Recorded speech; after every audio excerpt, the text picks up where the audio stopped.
Hi, my name is Judy Cole, and I'm the artist in residence in collaborative piano at Kennesaw State University's School of Music.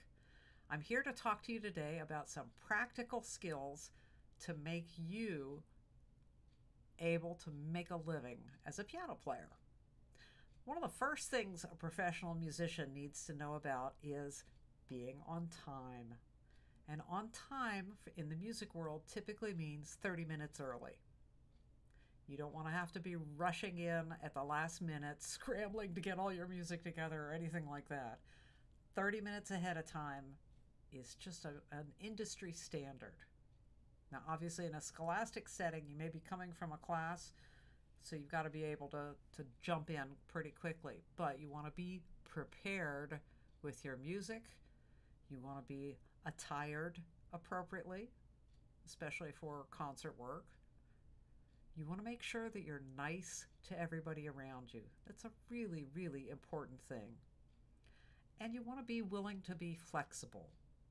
Some of being able to be flexible when it comes to gig work out in the real world is having a toolbox of skills that perhaps you haven't completely thought about. Most of us have studied classically. I certainly did growing up. Went to the University of North Carolina in Chapel Hill as a piano performance major and earned my bachelor's degree there. Took a year off to tour with a show band, playing all different styles of music and going around the country, which was a lot of fun and quite an education. And then I earned my master's degree at the University of Cincinnati's College Conservatory of Music, CCM, a master's in collaborative piano. And my assistantship was to play all of the musical theater productions, auditions, classes. They paid me to play shows, which was so much fun. So, a couple of the things that you need to be working on, especially in this extraordinary time, you want to be able to sight read extremely well. I know a lot of classical players couldn't sight read their way out of a paper bag because they've not really focused on it. There's some very specific steps that you can follow to make your sight reading much better very, very quickly. Excuse me. You want to be a fast learner of written music, and there's some very specific steps that you can take to increase your speed on preparing music. You want to be able to fake a little bit. You may have heard the phrase before, praise pays. Trust me, as an accompanist at my synagogue and as a substitute at several different area churches, you can make a really decent living, a good living, having a church job. And the fact is, most of us professional musicians do have to put together a few different things to make a living. The days where somebody could just simply play concerts and make a living at that are just about over. There's so few people who make a living purely by concertizing. Almost everybody teaches, whether it's in a university setting or teaching privately. Most everyone does some accompanying. Many, many of us have church or synagogue jobs. There are a lot of things that you can do as a piano player to support yourself. If you don't think that playing piano in front of people is the most important thing you could be doing, then chances are you should find something else to do. If you don't feel it's just as important and contributing as much to society as that brain surgeon or heart surgeon, then chances are you're not going to want to put up with some of the things that you have to learn and practice in order to be a professional musician and make your living at this. If there's one thing I learned in New York when I went up there for a lot of musical theater things, so many of the professionals on Broadway will tell students who come to visit, if you can imagine yourself doing anything else, do that. Because this is hard work. It's worth it, but it's hard work. So let's jump in. Practicing skills. In order to learn a lot of music, you have to be pretty efficient at practicing. Brain studies have shown us that sitting down for 2, 3, 4 hours straight and thinking that you're accomplishing so much because you're putting in all this serious time, brain studies have shown us that that's just not true. The brain processes in shorter segments, 10 to 15 minute segments, 30 minutes at the outside. Then you need to change things up, or your brain is simply just not going to take them in. So the first step is good technical practice and having your technique in hand. That means you know all of your major and minor scales. You can play them flawlessly, all of them, with a metronome going at a pretty good clip. Arpeggios, cadence chords, after all your scales. And you might want to use Hanons to really limber things up. Some people like Czerny. I'm not a big fan of Czerny, but to each his own. I like Hanons because they're a way of getting my hands really loosened up. Get yourself a copy of the 60 exercise Hanon for the more proficient pianists. It has a lot of very interesting exercises. Anyway, technique is first. Number 2, have a goal. Have a very specific goal for your practice session, whether it's to really learn a single line, to really learn a section, to really learn a page of your music. Have a goal in mind and then start working on that goal. So number 3 is practicing smart. You want to analyze the music. You want to know what the structure of your whole piece is so that you know how to approach it, how to memorize it. Now, if you're practicing something that's technically difficult and you're practicing it at tempo, but you're making mistakes, guess what you're practicing? The mistakes. You want to slow it back. Now, this is assuming you've already done your fingerings. You know what your chords are that you're playing. You've analyzed it. You know what's going on. You're a smart musician. Now you're trying to get your fingers to play it accurately, rhythmically, articulation-wise, obviously the right notes. If you're going too fast to play it accurately, slow down till you get to a tempo where you can play it accurately. Then you start repeating it gradually, speeding up, but keeping a perfect rendition so that you're learning accurately, so that you're not having to go back and fix mistakes, because that's just very, very inefficient, poor use of your practice time. When you have written in your fingerings, maybe you've written in some chord symbols as part of your analysis, guess what can happen with all those repetitions that you're making to get the technique down? You can memorize at the same time. Memorizing isn't something that you want to save till way later down the road. You want to be doing that all the time so that you're gradually eating up chunks of the music. Sometimes I'll have a student practice backwards. What I mean by that is, let's say you play the last 2 measures of a piece of music and you really, really get the last 2 measures strongly so that you've got an excellent ending to your piece. So then you back up another measure, make it 3 measures, back up another measure, learn that one, add it in. You've now got 4 measures. The point is that you're always playing to something you know well. So you're adding new material and moving into material that you know even better. There are plenty of times when that can be a way of sort of shaking things up a little bit. It's a way of letting your brain reboot, and you're always going to a strong ending by doing it. Again, memorize as you go. It's so important to really take hold of the music as quickly as you can. So let's say you've got a 2-hour practice session scheduled. Chances are you're going to do, let's say, 15 or 20 minutes of good technique. The scales, the arpeggios, the chords, chord inversions. One of the things you can also include there, once you've moved along in your pieces, you know where those hard spots are, those really tricky technical passages. Make a point of hitting those every day.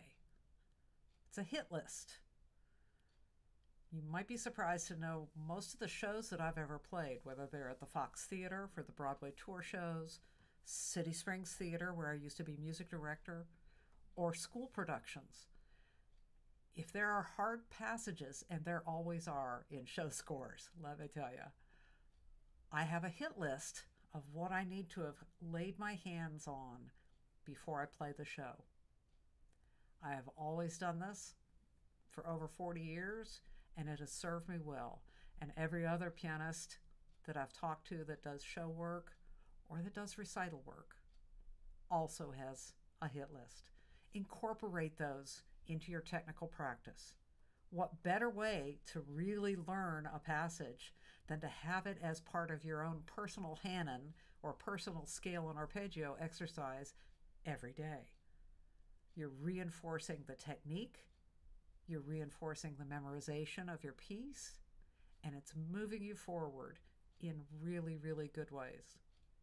As long as your brain is engaged, you can be memorizing as you go.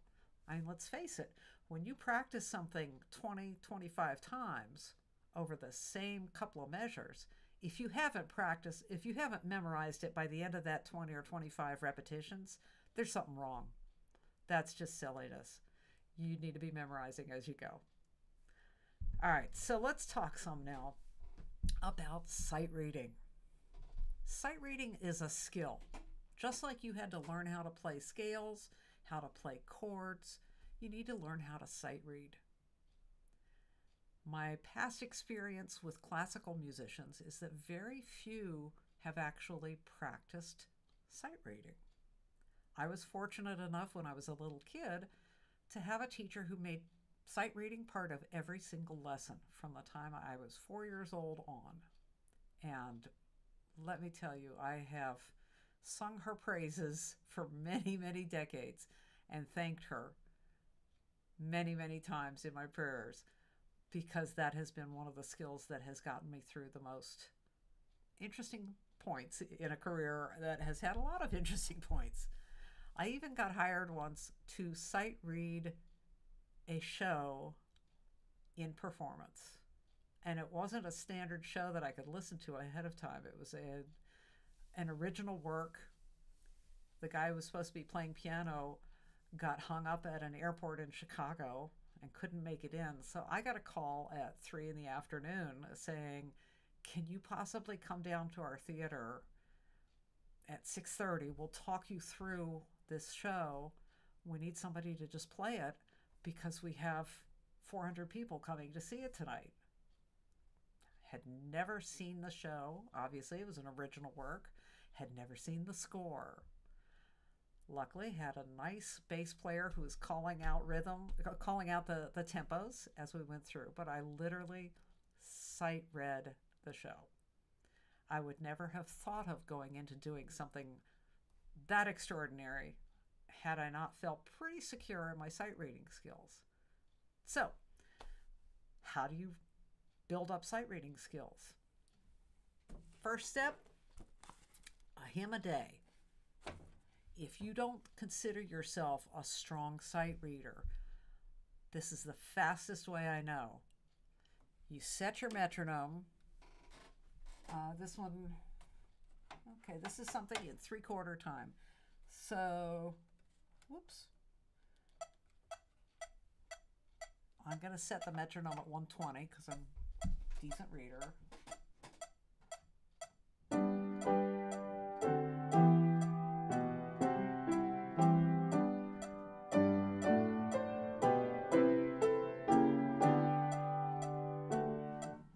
And so on. Now, the things that are happening there, number one, and obviously you're not going to set your metronome at 120 when you're just starting to read.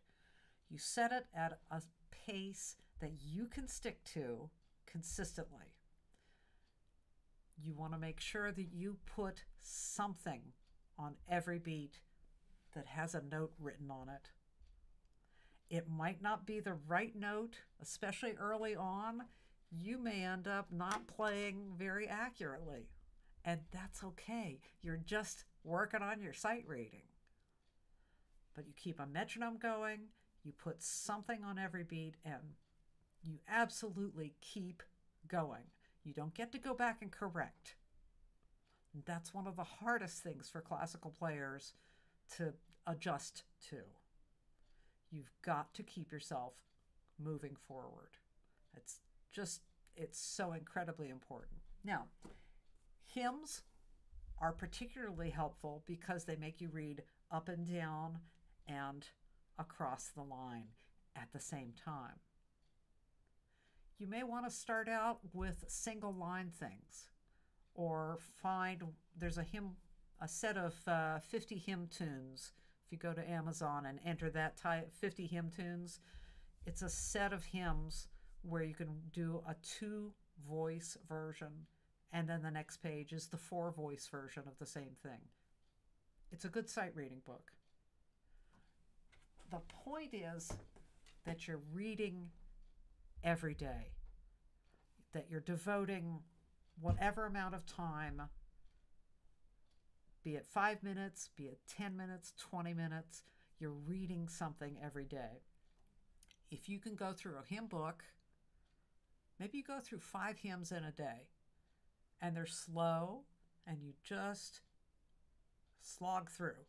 And then in a week's time, you bump up the rate because your reading is going to improve pretty quickly if you're doing this consistently. Again, Amazon or any number of different sites can give you a hymn book.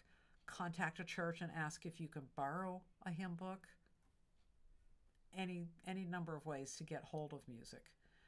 The next step would be go to Kuhlau or Clementi, Mozart, Haydn. I have a Haydn piece here, which I haven't read, but let's give it a little shot. So I'm going to follow the same format that I just said. I'll set it at 140.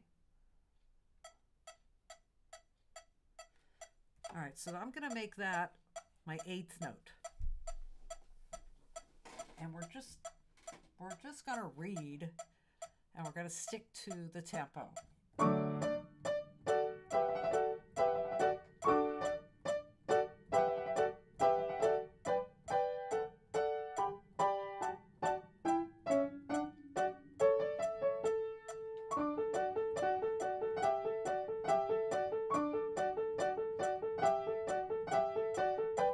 Now, if you make a mistake, you just keep going. You put something on every note.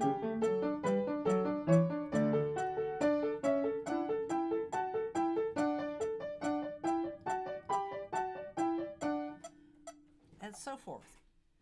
Yes, I made mistakes on purpose. And would I read it at that tempo? Probably not. I'd probably read it a little faster for my own practice. But I've been sight reading for a lot longer than most of you. The point is, it's accountable because I've got a metronome going and I have to hit the beat.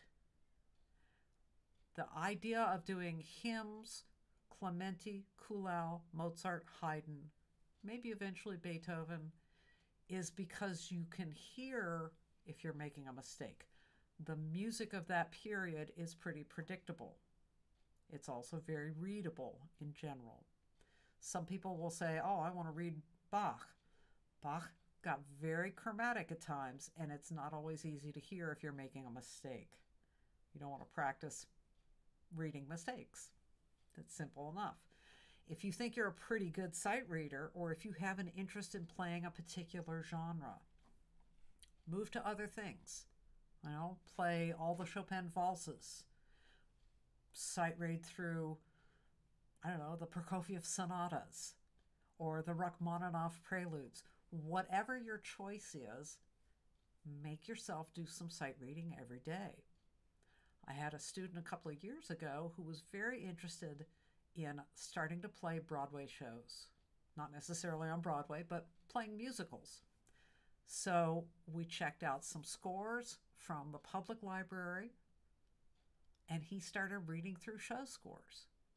Now, one of the advantages there is that you can listen to the score to have an idea of what you're supposed to be hearing. It's very similar to reading an opera score. You have to imitate being an entire orchestra, and when you see a show score in front of you, you have to decide which notes you're going to play and which you might leave out judiciously in order to keep the music flowing forward.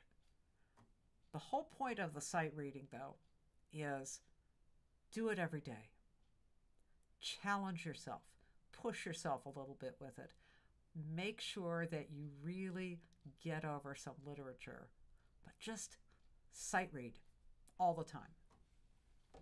Now, let's just a little bit about chord reading.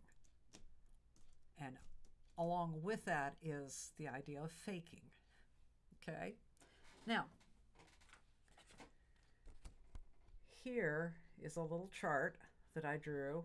See, I get it really straight for you. These are Roman numerals. If you've not had these in theory, the capital 1 Roman numeral means a tonic chord.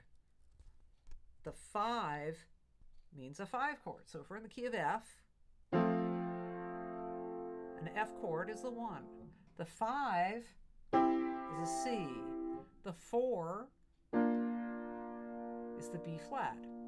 With that slash there, that means a B flat chord with an F in the bass. The F7 is a dominant 7 chord. Now,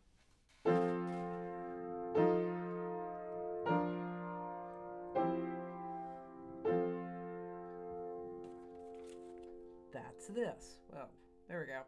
That's this. Now, I'm just playing block chords. Right? Well, let's say I'm playing for a religious service and we need to have a little bit of background music.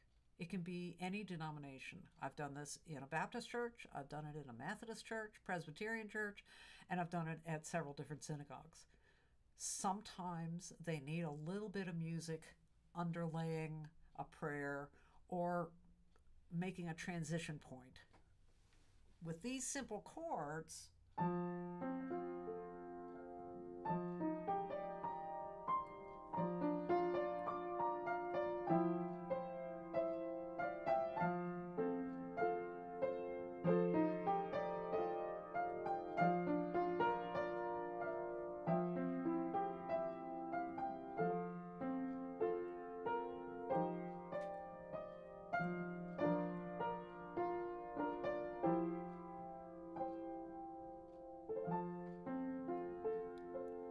maybe it's for an offertory where there was a soloist or a choir piece and it didn't go quite long enough. It's called faking. So think for a second, the cadence chords that you play after scales. These are just the basic hand positions. Technically, it's a 1 chord, a 4-6-4. So it's in this key, we're in F. It's a B flat chord in second inversion. Back to F. It's a C7 chord in the 6-5 or the first inversion. Okay? The truth is, if you know 1-4-5 or tonic, subdominant, dominant in a key, you can fake.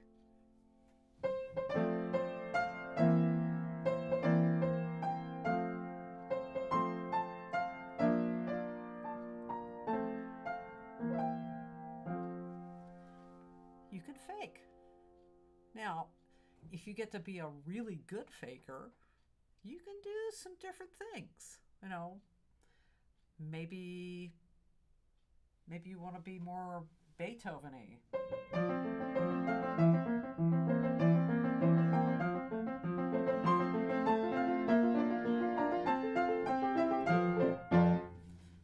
Or maybe you want to jazz it up.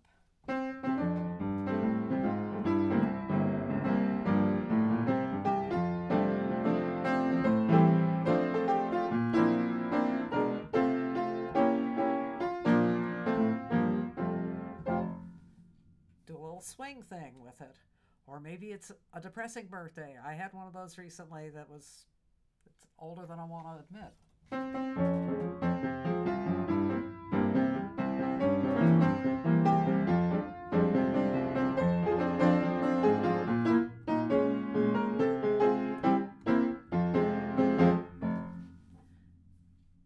You do different things with it. Now, there's a few things that go into that. I'm still just using 1, 4, 5, 1 for happy birthday. I'm jazzing it up a little bit with some different beats, one being a swing beat, or the other one being a Latin. These are things that I've learned over years of listening to other musicians and different styles of music and studying a little bit. There's a few books that you could try out. One that I recently got for a student, Keyboard Chords Deluxe. Got this on Amazon. It shows you chords, it shows you positions, it gives you the different inversions, which is the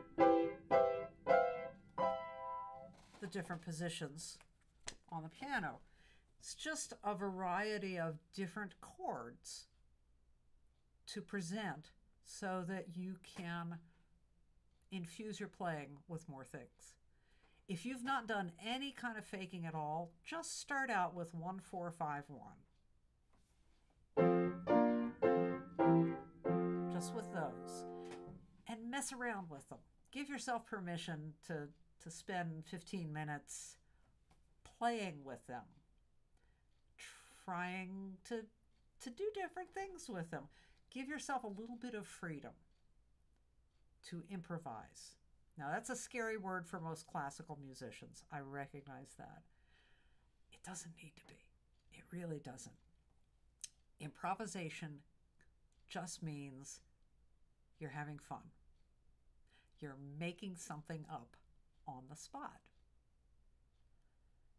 It's a very, very useful tool, and it doesn't have to be overly complicated. Now, I will admit to you that I know just enough jazz, as one of my jazz buddies will tell you, I know just enough jazz to get myself into trouble. I'm not a trained jazz pianist. I can fake it up to a point. However, the reason that I can fake it up to a point is I listen to a lot of music. I listen to people that are really, really good. Tyrone Jackson, who's on our faculty as jazz pianist, is an extraordinary musician. And when I listen to him play, I get better. Just by hearing him and by imitating some of what he does. We trade back and forth because I'll tell him technique things classically. He has monster technique, I have to tell you that. But we trade ideas back and forth. That's one of the things that's so much fun about working at Kennesaw State. And frankly, the students will tell you the same thing. We all play off each other and we trade ideas and try things out together. That's a big part of what makes music making so much fun. So back to our thing of chord reading and improvisation. Start off simply. You know, take the basic cadence chords and try some things out and just mess around with them. Pretend that you need to fill 30 seconds of time and just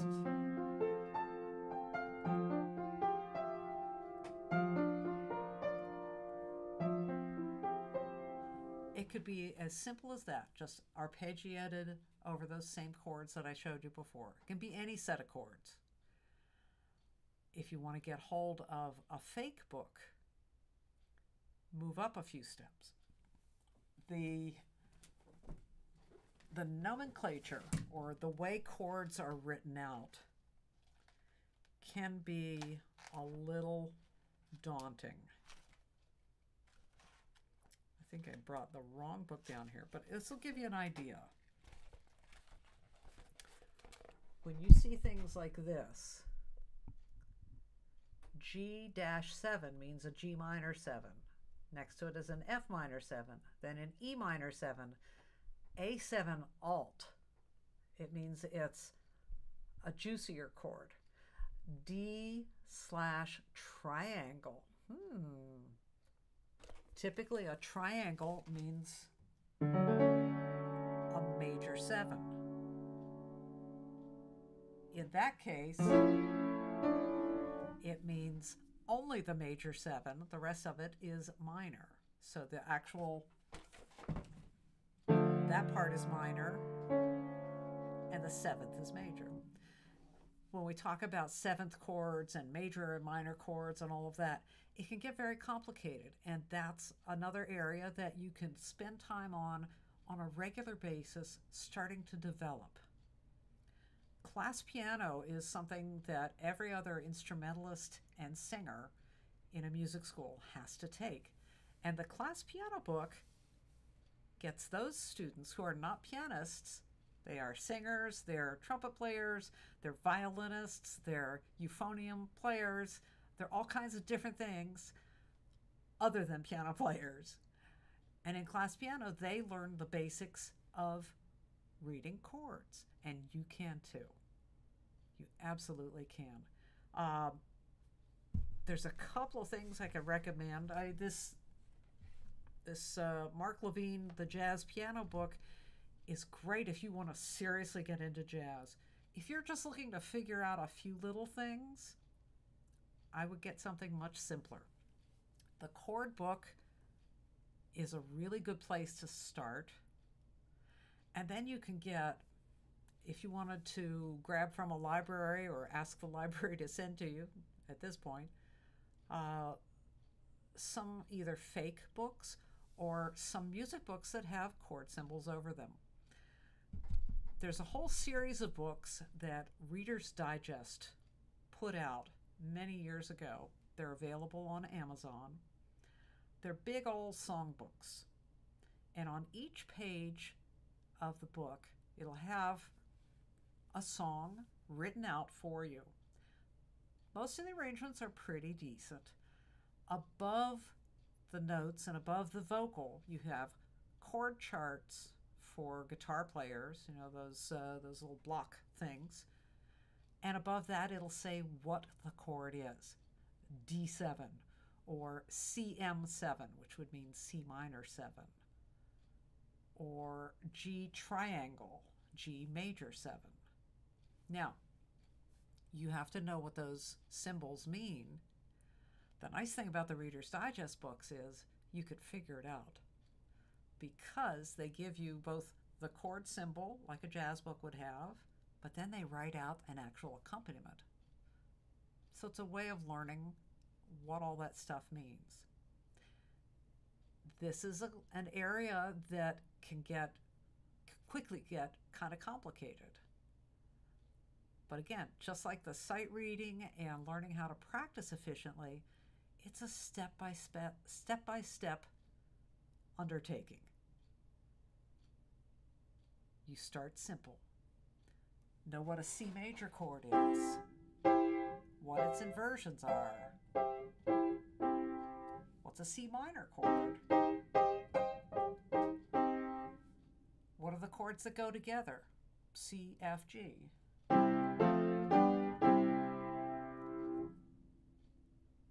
If you were to get a book of Beatles music, you would encounter the same thing, somewhat updated from the Reader's Digest. It's going to have music written out. It's going to have those block chord things for guitar players, and it's going to have the chord symbol at the top. And you could figure it out. You really can. If you can't, come see us at Kennesaw or email me for some advice. I'll be happy to get back with you. My school email is jcole, so JCOLE 51 at kennesaw.edu. There's a YouTube guy, and I know you guys at your age are very into YouTube and all kinds of webinars. Uh, I haven't researched this area exhaustively by any means, so I'm sure there are a ton of different people out there that have put up YouTubes about how to play piano in 10 minutes a day. And actually, there is one that says exactly that. But one guy that I've run into on YouTube is Piano with Johnny. If you enter that into the YouTube search engine, you'll get a whole series of different things. He's put up some very nice educational YouTubes. He explains things quite thoroughly. You can probably find one that's very beginning chord work. I would highly recommend giving that a shot. The more different styles you listen to, the more possibilities you're going to have of being able to recreate the sound. Again, YouTube is an excellent resource. It's not something that I had when I was in high school or college by any means, but it really helps you to hear a lot of different styles and get some ideas. I happen to be Jewish, but I listen to some of the Christian radio station music just because it gives me different styles and because I substitute at some churches, or I did before COVID-19 hit. And I will again, I have no doubt. So if you listen to a lot of music, it can influence how you play. So that takes me to my last area to discuss with you guys today, which is accompanying for a living. Like many of you, I'm sure, I studied classically. I went into college thinking, I'm going to be a concert artist and I'm going to see the world playing Beethoven and Chopin and Debussy and Rachmaninoff and Prokofiev and all these wonderful, wonderful musicians. And in all honesty, I did get to see a lot of places as a piano player. Most of it was not classical. It took me all over the place. However, Dr. Henry, who is the head of our piano division at KSU, has been all over the world playing concert music. He's a very, very fine pianist. And he will tell you also, accompanying is a huge area for piano. Now, not everybody has the skills to do that because it demands that you listen very, very carefully. Accompanying collaborative piano involves more than one person at all times. It's the nature of the beast, right? If you're in high school, chances are you've seen somebody playing piano for the choirs, maybe somebody playing piano with the wind ensemble as one of the instruments in the ensemble. The things that have to happen there are that you have to be able to relate to the other person or the other people. When it's ensemble playing, you at the piano have to be able to watch watch a conductor and stay with them. You don't get to take your own tempo and your own beat and your own breath spots as we do when we're soloing. You have to be part of the overall group. So that's a skill that you must learn to be an accompanist. If you're working just with a choir, for instance, you have to watch the conductor very, very closely and carefully so that you are going with him or her very specifically. When they stop, they're not stopping just for fun. They're stopping to fix something. A good choir accompanist will figure out what that is before the page number has been given. Chances are, if you can be right ready where the conductor wants you to go, you'll keep working. And that's an important thing. Even if it's just a school choir, you want to do a good job. You want to do the very best job you can. So sometimes it means anticipating what's going to be needed by the conductor. Part of choral playing is also being able to play choral parts. So you have to read soprano, alto, tenor, bass. And then you have to pair up different sections of it. That takes a little practice. You can get used to it. You can even incorporate it as part of your sight reading practice if you have some choral music to work on. Now, playing most of what I do at Kennesaw State as an accompanist, as a collaborator, is students and faculty who are playing solo recitals. Let's say it's a trumpeter. Dr. Lindsay and I have formed Duo Trompiano, the two of us, over the years. We have a great time working together, and the trumpet literature is lots of fun, most all of it, and it's very demanding literature. So the steps for me as an accompanist, the first step is for me to learn my part, my piano part. The next step is for me to learn his trumpet part, and then to learn how those two parts work together. That's a little bit more complicated. It's a lot more complicated, actually, than learning a solo piano piece. Solo piano piece, if I start to have a little memory fade, or if I feel something differently today, I can change it on the spot, and it doesn't matter to anybody else. When you're collaborating, both of you are breathing, both of you are reacting to the music, and both of you are artistically feeling what's going on. So there is an ebb and flow to performing as a collaborative pianist with another person. The listening, again, the listening is so very, very important.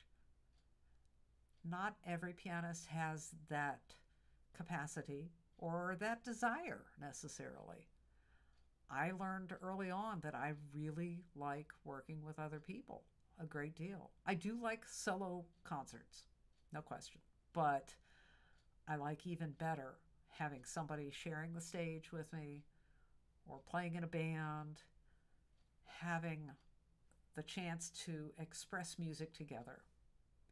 That's probably the thing I miss the most about self-isolating at this point, because I don't have any kind of synchronous way to enjoy working with somebody musically over Zoom or Microsoft Teams, because it just doesn't mesh up. However, there's a lot of other things to work on, like the sight reading and the efficient practice and getting my jazz chops in better shape and all of that. We all have things that we can be doing to improve our skills. So back to the whole accompaniment thing just a little bit. If you're playing in a group, you must watch the conductor. That is the ultimate decision maker, tempo setter, artistic director. If you're playing in a show, be it at the Fox Theater when that opens up again, for City Springs, for your school, whoever the music director is, that's the person who sets all the tempo, all of the beginnings and endings. So you always have to have an eye on that person as well as on your music. I know I've mentioned several times about shows. I have to tell you that over 60 years of playing piano, it still is probably the most challenging genre to me personally, is playing a musical theater production. The demands, especially when it's professional theater, which I've done a lot of, you have to hit, the expectation is that you're going to hit every note, every rhythm, every sound change, which for keyboard players in a pit orchestra, you're changing sounds on an electronic keyboard many, many times. All of those things have to be perfect 8 shows a week. And I love the absolute demands of that position. But all the classical training has to go into that. You have to have the technique, you have to have the focus, and you have to have the stamina to play a 2-hour show in a very demanding setting and play it correctly every single time. It's great. It's great. It's some of the best music there is out there. So, working with soloists or working with a chamber group, Same as working with a large ensemble. Listening, being nice to each other, figuring out what you want to do. Uh, the students that I teach accompanying to, the piano majors, the thing that frequently surprises them the most is how much they need to know the other person's side of the music. If you're accompanying a singer who's doing a Brahms art song or a Fauré or Debussy or whatever composer it might be, sitting at the piano, you need to know your notes, you need to know the singer's notes or the instrumentalist's notes, whatever you're accompanying. If it's a singer, you have to know what they're singing about, what their language is, what the lyrics mean. If you're playing along and something is supposed to sound like an angel and you're going, ah, that's not going to quite work. You have to know what's going on. So it is more work, more research than just being a solo player. And I say just a little tongue in cheek. Being a solo player is plenty to pay attention to, no question about it. But I would like to open up your eyes to the idea of being a collaborative player, because it has been one of the great joys of my life to get to play with so many different other wonderful musicians. I think I mentioned at the very beginning of this, you want to always keep in mind that what we do as artists is every bit as important as brain surgery or heart surgery. It's every bit as important as the engineers who design the bridges that our cars go over every day. When we think of great civilizations, excuse me, we think of their arts, their architecture, their paintings, their music, their drama, all of the different arts that go together to establish a civilization and give us something to look back on. What we do as musicians is very, very important work. If you don't think it's that important, you should find something else to do, because it's not the easiest way to make a living, but it sure has been a lot of fun. It's a privilege to get to play and have people listen to you and be moved by what you do at the piano. When I'm playing at my synagogue or at a church, I'm fulfilling a need that people have to transcend the everyday, especially if you're playing for a wedding or playing for a funeral. You're performing a very, very important service for the people that are listening to your music. It can be very healing, it can be inspiring, it can be what makes the day work really well for those people. So take it seriously and take your responsibility seriously as well. Prepare yourself. I hope that you will go do some sight reading right after this and set yourself some very specific goals for your practicing. I hope you'll try improvising on chords and maybe invest in a book to learn what the chords are. Again, if you have any questions or you just want to chat about anything that I've covered in this, please don't hesitate to reach out. jcole51@kennesaw.edu. And I hope to see you there as a student one day. Have a great day. Bye-bye.